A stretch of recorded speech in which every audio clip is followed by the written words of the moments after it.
Assalamualaikum warahmatullahi wabarakatuh. Perkenalkan, nama saya Nur Asyafifah. Saya dari kelas semester 4 kelas A dari kampus Stisnu.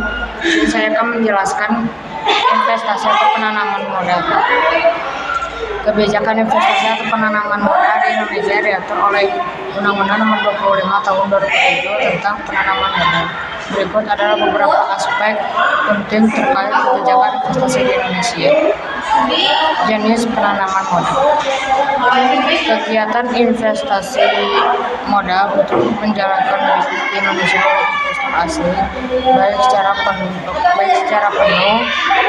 kepemilikan modal asing atau bermitra dengan investor domestik. Penanaman modal dalam negeri. Kegiatan investasi modal oleh investor domestik. Regulasi dan persyaratan. Investor asing wajib mematuhi persyaratan hukum dengan mendapatkan berbagai izin yang diperlukan seperti izin usaha, izin lingkungan, dan izin lainnya. Investor asing diwajibkan untuk menggunakan setidaknya 85% tenaga kerja modal dan total jumlah tenaga kerja yang mereka kerjakan. Setidaknya 51% saham harus dimiliki oleh investor lokal, sementara maksimal 49% dapat dimiliki oleh investor asing. Modal awal yang diperlukan untuk mendirikan PMA cukup besar, umumnya sekitar 10 miliar. Kebijakan dasar penanaman modal. Pemerintah menetapkan kebijakan dasar penanaman modal untuk meningkatkan iklim investasi di Indonesia. Tujuan kebijakan penanaman modal adalah untuk meningkatkan pertumbuhan ekonomi, mengembangkan sumber daya manusia, dan meningkatkan kesejahteraan masyarakat. Bentuk penanaman modal asing. Investasi langsung. Untuk investasi di mana seorang individu atau perusahaan dari luar negeri memegang setidaknya 10% saham atau kepemilikan dalam perusahaan asing. Investasi portofolio. Investasi yang melibatkan pembelian saham, obligasi,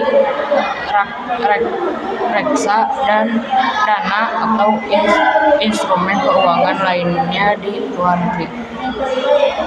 Bentuk investasi asing langsung yang melibatkan kerjasama antara investor asing dengan pemodal dalam negeri atau pemilik modal nasional.